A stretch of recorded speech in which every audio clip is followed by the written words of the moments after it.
سألت نفسك ليه سينا بتلقب بأرض الفيروز؟ ليه سر اهتمام الفراعنة بسينا؟ خليك مستعد علشان هنسافر في رحلة لاكتشاف جزء من تاريخ مصر المفقود. الآثار الفرعونية في كل مكان. اكتشفنا حجر فرعوني. خلال رحلتي لاكتشاف شبه جزيرة سيناء سمعت عن مكان يسمى سرابيط الخادم، وقررت إني أعمل زيارة للمكان وأعرف قصته من أهل المدينة. انطلقت في رحلتي من القاهرة لمدينة أبو زنيمة، ومنها مشيت في طريق غير ممهد علشان أوصل لمنطقة سرابيط الخادم.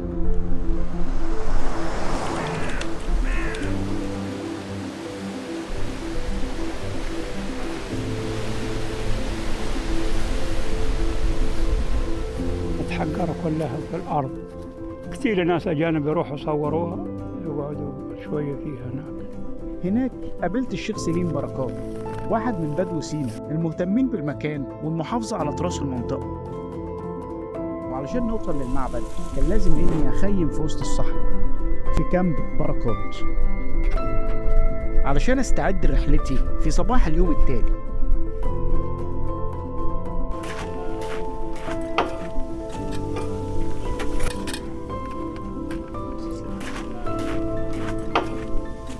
ويومها قدرت إني أوثق صور للشهب والنجوم.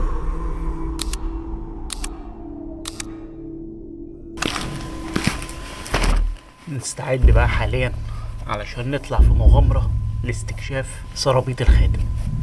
في صباح اليوم الثاني استعديت علشان أطلع لزيارة مكان بعيد وسط جبال سينا، مكان محاط بالغموض. في مكان بعيد وسط جبال سينا في مكان كده محاط بالأسرار والغموض. هنا في سرابيط الخادم في أسرار مخفية بيعود تاريخها لآلاف السنين.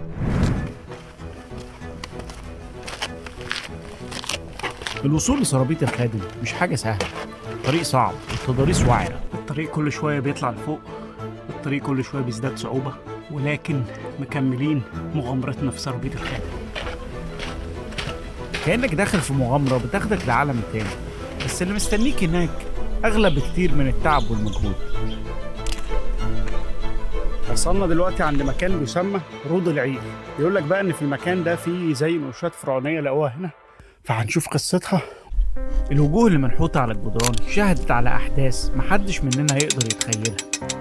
معظم النقوش اللي موجوده على الجدران هنا تعتبر توثيق لرحله الفراعنه اللي كانوا بيمروا من هنا اثناء رحلتهم في استخراج معدن الفيروز. بس الجميل في الموضوع ان التكوينات الصخريه اللي موجوده هنا شكلها غريب جدا، مش بس الرموز الفرعونيه اللي موجوده على الحيطان، ولكن الرحله كلها اكنك مغامره في زمن تاني. خلينا مكملين مع بعض المغامره بتاعتنا ونشوف قمه الجبل هتكون عامله ازاي. يلا بينا.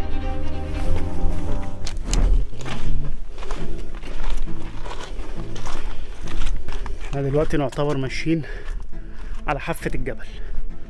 الطريق مش سهل، واحنا كل شويه في سلالم بتطلع وبتاخدنا لفوق. على الطريق كان لازم نقف نستريح من حرارة الشمس. لقينا المكان المناسب، مغارة الفيروز، وهي عبارة عن تجويف طبيعي منحوت في قلب الجبل. اسمها مغارة الفيروز. قربنا نوصل لمعبد حتحور، زي مغارة بتسمى مغارة الفيروز. هنقف نستريح فيها شوية وبعد كده نكمل رحلتنا لمعبد حتحور. الفراعنة كانوا بيجوا هنا علشان يستخرجوا الفيروز من أعماق الأرض، المعدن اللي كان بيعتبر أغلى من الذهب في عصرهم. بعد ما استريحنا شوية في مغارة الفيروز ننطلق مكملين طريقنا إلى معبد حتحور. خلاص ما فاضلش كتير ونوصل لقمة جبل سرابيط الخادم لمعبد حتحور. ده اسمه القنزوح.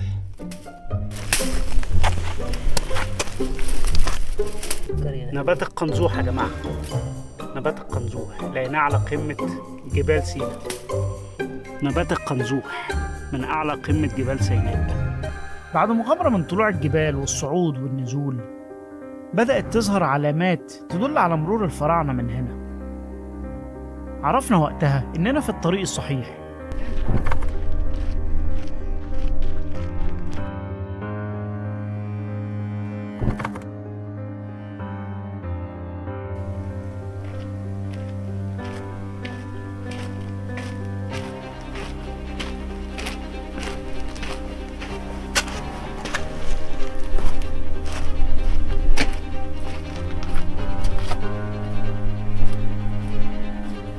سرابيط الخادم هي المنطقة اللي موجود فيها أقدم مستعمرات معدن الفيروز، وكلمة سرابيط معناها الصخر القائم، أما كلمة الخادم فهي التماثيل المنتشرة داخل المعبد.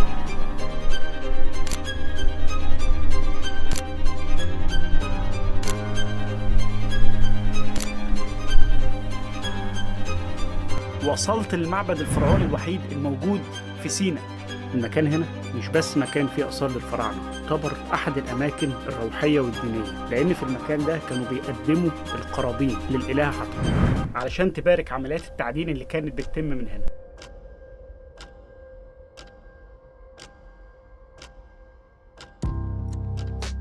ولكن هل كان التعدين هو السبب الوحيد ولا كان في أسرار تانية؟ المعبد ده مخصص لعبادة الإله حتحور، واحد من أهم الأماكن اللي خلت سرابيط الخادم مش مجرد منطقة تعدين، ولكن مركز روحي وديني بيجمع ما بين السماء والأرض.